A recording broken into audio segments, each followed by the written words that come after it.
Hello everyone, welcome to your very own favourite education channel dear school. और आज हम आपके लिए लेकर के आए हैं क्लास 10th इंग्लिश की फर्स्ट फ्लाइट का second chapter, Nelson Mandela long walk to freedom. तो इस पर्टिकुलर वीडियो में हम इस चैप्टर की समरी प्लस डिफिकल्ट वर्ड्स को डिस्कस करेंगे। So let's start. अब ये जो कहानी है, ये नेल्सन मंडेला की ये किताब लॉन्ग वॉक टू फ्रीडम से एक एक्सट्रैक्ट उठाया गया है और हमारे सामने पेश किया गया है। बेसिकली ये एक ऐसा सीन है जहाँ पे एक ऐसी स्टोरी बोल सकते हैं जहाँ पे नेल्सन मंडेला जी साउथ अफ्रीका के प्रेसिडेंट बन जाते हैं। अब ये उनका प्रेसिडेंट बनना इतनी बड़ी बात क्यों हो गई कि चैप्टर छापना पड़ा उसके लिए? तो इसलिए हुई क्योंकि साउथ अफ्रीका में ब्लैक लोग रहते हैं, इंडिविजुअली नेटिव लोग ब्लैक होते हैं, लेकिन वहां पे व्हाइट्स लोग आए और उन्होंने वहां पे कब्जा कर लिया और जो ब्लैक लोग थे उनको टॉर्चर किया, ऑप्रेस किया बहुत ज्यादा। तो उन्होंने बहुत मुश्किल से संघर्ष करके, फाइट करके अपने लिए लड़ाई लड़ी और आजादी की लड़ाई लड़ी और फाइनली वो जीत गए इलेक्शंस में और ब्लैक्स प्रेसिडेंट बन गए।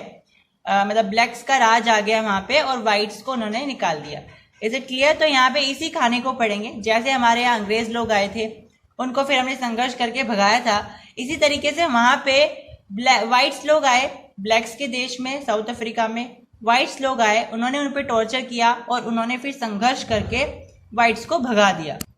तो साउथ अफ्रीका में व्हाइट लोगों ने क्या चलाया हुआ था? एक ऐसा सिस्टम चलाया हुआ था जहां पे लोगों को उनके कलर के बेसिस पर, उनके रेस के बेसिस पर डिफाइन कर दिया जाता है कि वो सेपरेट हैं, अलग अलग कर दिया जाता है और ऐसे पॉलिटिकल सिस्टम को हम अपार्थाइड बोलते हैं। तो नेल्सन मंडेला ने क्या किया? एक पार्टी बनाई जिसका नाम होता है अफ्रीकन नेशनल कांग्रेस और उस पार्टी की तरफ से वो प्रेसिडेंट के रूप में खड़े हुए और इलेक्शन जीत गए। हम बोल सकते हैं कि वो अफ्रीकन नेशनल कांग्रेस की तरफ से कैंडिडेट की तरह खड़े हुए थे और फिर वो इलेक्शन जीत गए थे। अब इस संघर्ष की लड़ाई में नेल्सन मंडेला को 30 सालों तक जेल में रहना पड़ा था। अब साउथ अफ्रीकन्स के लिए ये आजादी इतनी स्पेशल क्यों थी? क्योंकि व्हाइट्स ने उनकी कंट्री के ऊपर लगभग 300 सालों तक राज किया था। इसका मतलब है कि अंग्रेजों ने उनके ऊपर 3 सेंचुरीज तक राज किया था। नेल्सन मंडेला जी की पार्टी ने यानी अफ्रीकन नेशनल कांग्रेस ने 400 में से 252 यानी 252 सीट्स जीत करके सबसे हाईएस्ट वोट हासिल किए थे और ये पार्टी जीत गई थी, यानी कि अफ्रीकन नेशनल पार्टी जीत गई थी और नेल्सन मंडेला जी प्रेसिडेंट बन गए थे। वो कौन सी डेट थी जिस दिन प्रेसिडेंट बन गए थे नेल्सन मंडेला जी? तो 10 मई 1994, 19 मई 1994, राइट। अब ये जो लेसन है हमारा, ये हमें क्या बताता है? ये हमें वो पूरा का पूरा सीन बता रहा है जब नेल्सन मंडेला जी को बुलाया गया शपथ दिलाने के लिए।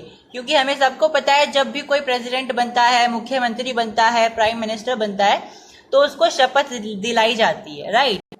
तो उस शपथ को दिलाने के लिए सेरेमनीज रखी गई थी और वो कहाँ पे रखी गई? प्रिटोरिया के यूनियन बिल्डिंग के एक एम्पी थिएटर में रखी गई थी, जो कि सैंडस्टोन का बना हुआ।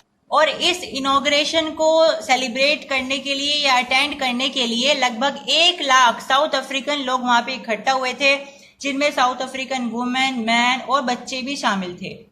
अब शपथ लेने के लिए नेल्सन मंडेला जी किसके साथ आए हुए हैं? अपनी फैमिली से, जेनानी के साथ। जेनानी कौन है? उनकी डॉटर है, उनकी बेटी है, वो उनको एकम्पनी करने के लिए आई है। अब नेल्सन मंडेला जी 10 मई को ऑटम डे बता रहे हैं। वो कह रहे हैं कि बहुत सुंदर सा, लवली सा ऑटम डे है।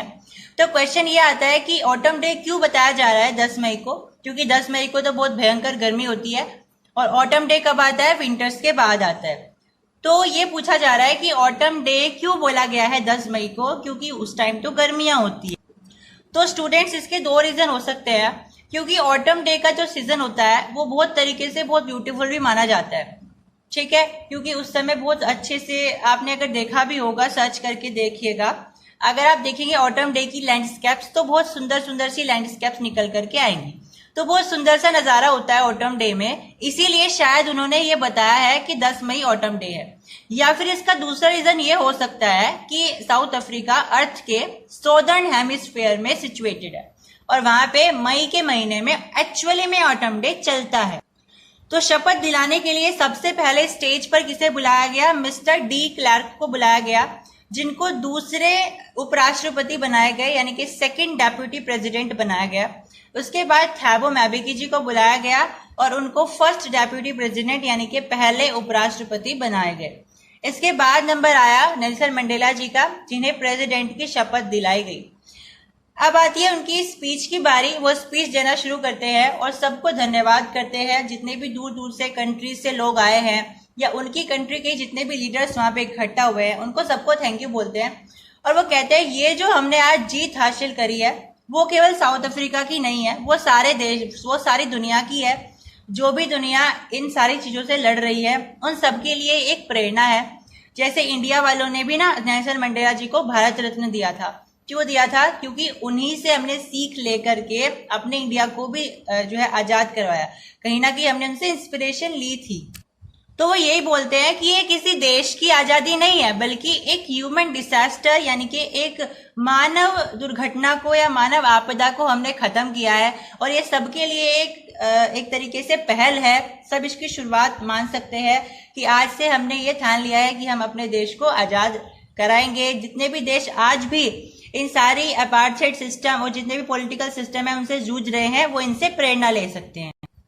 फिर वो शपथ लेते हैं और वो कहते हैं कि मैं अपने देश को गरीबी से, सफरिंग से, रेस से, डिस्क्रिमिनेशन से, इन सब से दूर रखूंगा। यानी मेरी कंट्री में कभी भी कोई भी गरीब नहीं होगा, कोई भी डिस्क्रिमिनेशन नहीं होगा। मैं पूरा प्रयास करूंगा अपनी कंट्री को इन सारे दुख दर्दों से दूर रहने के लिए, क्योंकि मेरे देश ने अभी तक बहुत सारे दुख देखे हैं और मैं चाहता हूं कि आगे वो बहुत खुश रहे और ये सारे के सारे जो सफरिंग्स है वो उन्हें सहने ना पड़े। अब जैसे ही वो ये प्लाज लेते हैं, इसके बाद क्या होता है? आपने देखे ना 26 जनवरी को क्या होता है? रेड फोर्ट में जो हेलीकॉप्टर्स होते हैं वो उड़ते हैं, उनके पीछे से स्मोक ट्रेल्स निकलते हैं, धुएं निकलते हैं, रंग बिरंगे धुएं। और वो रंग बिरंगे धुएं कैसे होते हैं? हमारी कंट्री में हमारे फ्लैग के कलर के होते हैं। ऐसे ही वहां पे हुआ, हेलीकॉप्टर्स उड़े और उनके फ्लैग के जो कलर्स हैं उनके हिसाब से वहां से उसमें से कलर निकले। और कौन से जेट प्लेन है? वो इम्पाला जेट प्लेन है जो कि ट्रायल्स छोड़ रहे हैं। और कैसे रंग की धारियां छोड़ रहे हैं वो? ब्लैक, रेड, ग्रीन, ब्लू और गोल्डन कलर की। अब ये जो सारे कलर होते हैं ये साउथ अफ्रीका के फ्लैग में होते हैं, इसीलिए वो लोग इन सब फ्लैग्स के कलर को छोड़ रहे हैं। इनके चेवरन्स यानी कि टेप्स, जैसे टेप्स होते हैं ना धारियां, वो छोड़ रहे हैं एक तरीके से। अब ये जो दिन है नेल्सन मंडेला जी के लिए बहुत ब्यूटीफुल इसलिए भी है क्योंकि आज के दिन यानी कि 10 मई को 1994 में जब ये सब हो गया, शपथ हो गई, तो राष्ट्रगान होता है, हम सभी को पता है। तो वहां पे भी राष्ट्रगान हुआ, लेकिन वहां पे एक राष्ट्रगान ना होकर के 2 राष्ट्रगान हुए। 2 राष्ट्रगान क्यों हुए? एक तो ब्लैक्स का ही, जो ब्लैक लोग हैं, और एक व्हाइट का। अब आप सोचोगे व्हाइट को तो उन्होंने भगा दिया है। अब देखो हर एक इंसान बुरे नहीं होते, व्हाइट सारे बुरे नहीं होते हैं। तो कुछ लोग अगर वहां नेटिव हो भी गए हैं, जिन्हें वहां का इंडिविजुअलिटी मिल गई है, तो वो तो अपना ही राष्ट्रगान गाएंगे ना। तो उस दिन वहां पे क्या हुआ? ब्लैक्स ने अपना राष्ट्रगान गाया और व्हाइट्स ने अपना राष्ट्रगान गाया। ठीक है, तो उनके लिए बहुत अच्छा सा मोमेंट था। अब व्हाइट्स ने कौन सा राष्ट्रगान गाया यानी नेशनल एंथम गाया और ब्लैक्स ने कौन सा गाया, ये क्वेश्चन आ सकते हैं। तो व्हाइट्स ने कौन सा गाया था? निकोसी सिकिलेल आई अफ्रीका। यहाँ पे मैंने लिख दिया है, दैट इज निकोसी सिकिलेल आई अफ्रीका। और ब्लैक्स ने कौन सा राष्ट्रगान गाया? Die stem. तो ब्लैक्स ने कौन सा राष्ट्रगान गाया है? डाई स्टेम नाम का राष्ट्रगान गाया है। अब सब लोग क्या कर रहे हैं? नेल्सन मंडेला जी को सैल्यूट कर रहे हैं। तो नेल्सन मंडेला जी अपने मन में ये सोच रहे हैं कि जो लोग मेरे ऊपर अत्याचार कर रहे थे कल, वो आज अगर मेरे पास पावर आ गई है तो आज मुझे सैल्यूट कर रहे हैं। यानी वो ये कहना चाहते हैं कि जो व्हाइट लोग या जो भी लोग व्हाइट्स के अंडर काम कर रहे थे, उन्होंने मुझे टॉर्चर किया था क्योंकि वो 30 सालों तक जेल में रहे थे। लेकिन जब वो आज आजाद हो गए हैं तो आज उनको वो सैल्यूट कर रहे हैं। वो फिर बताते हैं कि ये सब किसका खेल है? पावर का खेल है। यानी दुनिया आपके कदमों में है अगर आपके पास पावर है तो। अब ये अपार्थाइड सिस्टम कब से शुरू हुआ? नेल्सन मंडेला जी बताते हैं कि 20th सेंचुरी का जब पहला ही दशक चल रहा था, 20वीं शताब्दी का पहला ही दशक चल रहा था, उसके कुछ सालों बाद बीटर एंग्लो वॉर, ये एक लड़ाई हुई थी बीटर एंग्लो वॉर। इसके कुछ सालों बाद जब नेल्सन मंडेला का जन्म हो चुका था, तो व्हाइट लोग क्या करते हैं, अफ्रीका में आते हैं और लोगों को उनके कलर के हिसाब से, उनके रेस के हिसाब से बांट देते हैं। एक ऐसा पॉलिटिकल सिस्टम लेकर के आ जाते हैं जिसके हिसाब से लोग अपने कलर, अपने जेंडर, अपने सेक्स के हिसाब से अलग अलग हो जाते हैं। मतलब मेल के लिए अलग, फीमेल के लिए अलग, ब्लैक्स के लिए अलग, व्हाइट्स के लिए अलग, है ना। ये सारे जो है डिस्क्रिमिनेशन वहां पे शुरू हो जाते। और वो जो सिस्टम था वो 20th सेंचुरी का फर्स्ट डिकेड था, और आज जो यहाँ पे नेल्सन मंडेला बता रहे हैं वो 20th सेंचुरी का लास्ट डिकेड है, और नेल्सन मंडेला का 8वां डिकेड, यानी कि अब वो 80 साल से भी ज्यादा के हो गए हैं। आज उन्हें वो सिस्टम खत्म कर दिया है उन्होंने, और आज वो उस सिस्टम से ओवरकम होकर के अपनी कंट्री को आजाद करा चुके हैं। फिर वो बताते हैं कि जितना मैंने इस कंट्री के लिए सेक्रीफाइस किया है उससे कई गुना ज्यादा उन लोगों ने सेक्रीफाइस किया है जिन्होंने इतना सेक्रीफाइस कर दिया, वो अपनी जान भी गंवा बैठे हैं, जिन्होंने इतना फाइट किया। उनमें से वो बहुत सारे फ्रीडम फाइटर्स का नाम लेते हैं, जैसे Oliver Tambos, Walter Sisulus, chief Luthulis, Yusuf Dadoos, Bram Fischers, Robert Sobukwes. तो बताते हैं कि हमारी कंट्री में बहुत सारे मिनरल्स हैं, हमारी सोइल में, हमारी मिट्टी में बहुत सारे खनिज हैं, पदार्थ हैं, सोना है, लेकिन इन सबसे भी ज्यादा कीमती जो हमारे हीरे हैं वो कौन है? ये सारे लोग हैं जिन्होंने हमारी कंट्री के लिए लड़ाई करी। यानी ये सारे फ्रीडम फाइटर्स ही हमारे लिए उनसे भी ज्यादा वैल्यूएबल हैं, उनसे भी ज्यादा प्रीशियस हैं। फिर नेल्सन मंडेला बताते हैं कि नफरत किसी को सिखाई जाती है, वो नेचुरल नहीं होती है, लेकिन प्यार नेचुरल होता है, वो किसी को सिखाया नहीं जा सकता है। वो उदाहरण के लिए बताते हैं कि जब मैं कैद में था, जेल में था 28 सालों के लिए, हालांकि आपके एनसीईआरटी ने 30 साल लिखा है, बट मुझे ऐसा लगता है करेक्ट रेशियो इसका 28 है, लेकिन जो आपके एनसीईआरटी में लिखा है आप वही मान करके चलिए। अब वो क्या बताते हैं कि जब मैं जेल में था ना, मेरी जेल के बाहर एक गार्ड खड़ा हुआ करता था, तो जब भी वो लोग मुझे मारने आते थे तो वो गार्ड क्या करता था, उसकी आंखों में वो मुझे दिखाई देता था, वो इमोशंस, वो सारे के सारी भावनाएं, कि एक तरीके से मानवता वाले इमोशंस, ह्यूमैनिटी वाले इमोशंस। तो उसके मन में वो इमोशन नेल्सन मंडेला को दिखाई देते थे। तो वो कहते हैं कि भले ही आप किसी इंसान को किसी भी कंपनी में रखो, कंपनी मतलब संगति में रखो, लेकिन जो लव होता है वो नेचुरल होता है और हर किसी के लिए होता है, यानी इंसानियत सबके पास होती है। तो आप चाहे किसी को कितना ही अपने अनुसार ढालने की कोशिश करो, लेकिन इंसानियत दिखी जाती है। तो अगर आप किसी को नफरत करना सिखा रहे हो तो वो उसका नेचुरल ट्रेट नहीं है, वो आप उसको सिखा रहे हो। नफरत हमेशा सिखाई जाती है, वो नेचुरली नहीं होती है। लेकिन लव यानी ह्यूमैनिटी, वो आप चाहे सिखाओ भी मत, टाइम पे आने पे वो खुद ही आ जाती है और इमोशंस के रूप में हमारे पर्सनालिटी में आ जाती है। एग्जाम्पल के लिए, जैसे अगर हमारे आस पड़ोस में हमारी किसी से लड़ाई हो जाती है तो हम अपने बच्चों को बोलते हैं कि उनके नहीं जाना है, उनके नहीं जाना है। तो हम अपने बच्चों को क्या कर रहे हैं, उनको सिखा रहे हैं नफरत करना, कि उनसे नफरत करो। और फिर धीरे धीरे क्या होगा, वो खुद ही जाना बंद कर देंगे, चाहे आप मना भी मत करो, क्योंकि अब वो उनके अंदर बस गई है नफरत करने की जो पर्सनैलिटी है। तो ये एक ट्रेट नहीं होता है, ये इनहेरिट नहीं होता है, ये एक तरीके से सिखाया जाता है। Is it clear? अब नेल्सन मंडेला जी क्या बताते हैं कि मुझे आजादी की हमेशा ऐसी भूख नहीं थी कि मुझे आजादी चाहिए, वो चाहिए, क्योंकि जो पहले हम जब पैदा हुए थे, छोटे से थे, हमें ये पता भी नहीं था आजादी क्या है, या बंदी रहना क्या है, प्रतंत्र क्या है, स्वतंत्र क्या है।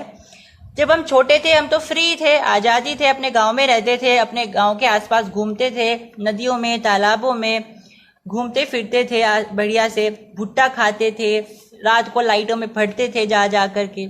लेकिन जैसे हम बड़े होते गए हमें पता लगने लगा कि हमारे लिए कुछ चीजें ऐसी हैं जो बंधित हैं, यानी हमारे लिए उनका कोई वैल्यू नहीं है, हमारे लिए वो रोक दी गई है, लेकिन दूसरों के लिए वो वैल्यूएबल है, दूसरों के लिए वो चीज वो लोग कर सकते हैं। जैसे हो सकता है टाउन्स के स्कूल में उनके लिए पढ़ाई बंद कर दी गई हो, पब्लिक ट्रांसपोर्ट बंद कर दिया गया हो, लेकिन जब वो छोटे होते हैं उन्हें इन सब की जरूरत नहीं होती, तो इन्हें पता भी नहीं चल पाता कि हम आजाद हैं या क्या है। ठीक है, तो जैसे जैसे वो बड़े होते गए उन्हें पता चलता गया कि हम आजाद नहीं हैं। अब नेल्सन मंडेला क्या बताते हैं कि हर इंसान के ना 2 लक्ष्य होते हैं या 2 कर्तव्य होते हैं। पहला कर्तव्य होता है उसकी फैमिली को लेकर के, उसके परिवार को लेकर के, और दूसरा कर्तव्य होता है उसके देश को लेकर के, उसकी सोसाइटी को लेकर के या कम्युनिटी को लेकर के। परिवार को लेकर के क्या होता है कि उसकी पत्नी, उसके बच्चे, उसके माँ बाप खुश रहे, उन्हें हर खुशी मिले। और अपने कंट्री के लिए क्या होता है कि अपनी कंट्री के लिए हर वो कोशिश करना जिससे उसकी कंट्री खुश रहे। अब नेल्सन मंडेला क्या करते हैं कि हमें इन दोनों का ही ख्याल रखना होता है, और सबसे ज्यादा जरूरी इन दोनों में क्या है, अपनी कंट्री के लिए। Is it clear? क्योंकि आपका परिवार भी आपकी कंट्री के अंदर ही तो आता है। तो आप अपनी कंट्री के लिए ऑब्लिगेशन को ज्यादा प्रायोरिटी दीजिए, lesser than the priority to your own family. यानी कि हमारी फैमिली हमारे लिए इंपॉर्टेंट हो सकती है, लेकिन हमारी कंट्री से ज्यादा नहीं। हमारी कंट्री हमारे लिए और इतनी इंपॉर्टेंट होती है क्योंकि हमारी कंट्री ने हमें बहुत कुछ दिया है, रहने के लिए दिया है, बहुत कुछ दी है, और हमारी कंट्री के लिए हमारा उतना ही सेक्रीफाइस होना जरूरी है। So that was the summary of this lesson. Hope you have liked the session, and comment if you like the session, and subscribe the channel as well as students. Thank you.